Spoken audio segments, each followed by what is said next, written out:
Queria voltar um pouco para essa, né, discussão, até porque o governo está admitindo aí, de fato, que não tem como corrigir a tabela do imposto de renda, mesmo com essa defasagem, né, ali de 150%, essa correção ela custaria ali cerca de 100 bilhões de reais por ano, e a gente está falando bastante aqui sobre toda a questão, né, do impacto do fiscal, mas entender um pouco da tua leitura, né, em relação a essa discussão, né? Talvez aí de uma, como ele, propriamente o governo chamou ali, que seria, acho que uma reforma neutra, né, do imposto de renda, só que na prática talvez a gente não vá ver ali nenhuma mudança mais significativa, né? Eu queria entender um pouco da tua leitura em relação ao ponto de vista econômico. Faz sentido, né, ter essa discussão sem corrigir a tabela, ou é só uma forma, talvez ali mais política, de dizer que vai mexer, mas não vai mudar muita coisa na verdade?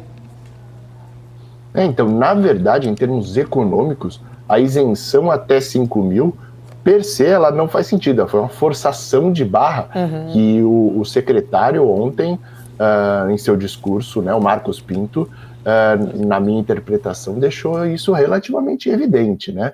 É claro que nós temos distorções tributárias gigantescas e, evidentemente, nós deveríamos corrigir a incidência de imposto. Então, cobrar mais imposto de renda sobre aquele que é mais abastado e menos daquele que é menos abastado. Só que, para isso, nós precisaríamos fazer, de fato, de uma reforma tributária que trocasse a nossa incidência de imposto de maneira sistemática sobre a produção e sobre o produto para a renda. E aí sim, equalizar, parando de penalizar o pobre que paga muito imposto em produtos de consumo cotidiano, né? Então, assim, nós precisaríamos de uma reforma muito mais ampla.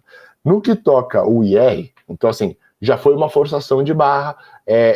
Quando a gente fala em termos econômicos, a gente não consegue fechar essa equação sem falar dos aspectos políticos, dos aspectos eleitorais, né? Então, assim, olha, por que essa reforma de IR está vindo do jeito que está vindo, com uma certeza de que teremos o dispêndio, né? Porque ninguém vai pagar o IR acima de 5 mil, então são isentos, mas sem a certeza da receita, então de uma maneira amplamente conturbada, com danos ao erário municipal e estadual, né? Então ontem também foi tema de discussão isso, porque os municípios falam que terão que abrir mão de 15 bilhões de reais, enquanto o secretário fala em algo ao redor de 3 bilhões, mas ainda assim os estados e municípios ficarão mais pobres mediante essa medida do IR.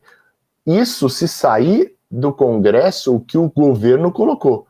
Pode ser que os deputados que também estão ligando o modo eleitoral ampliem isso e, de fato, tornem irrestrita a isenção de IR. Então, assim, nós temos muitos riscos para uma política que economicamente não é tão efetiva, que precisaria passar por um ajuste muito mais global para que nós tivéssemos a nossa tributação semelhante a países desenvolvidos, que fazem isso através da renda e não através dos produtos, não através do consumo, para que isso viesse a trazer um retorno tão positivo. E aí, no final das contas, voltamos ao Brasil que morre a cada 4 anos. A hora que a gente coloca um projeto de reeleição, não só do executivo, mas diversos parlamentares, eu não conheço nenhum parlamentar que vai votar contra a isenção de IR, né? Em sua grande maioria, eles vão votar a favor, porque também ligam o modo eleição e ignoram as consequências que ao erário já frágil brasileiro, ao fiscal já frágil brasileiro, para que consigam permanecer, ou pelo menos não ser eliminado, né, desse processo eleitoral ao votar contra a IR. Então, economicamente, a gente está falando, sim, de um processo atabalhoado, cujo o retorno líquido pode não ser tão evidente quanto se sugere quando a gente fala em reduzir impostos.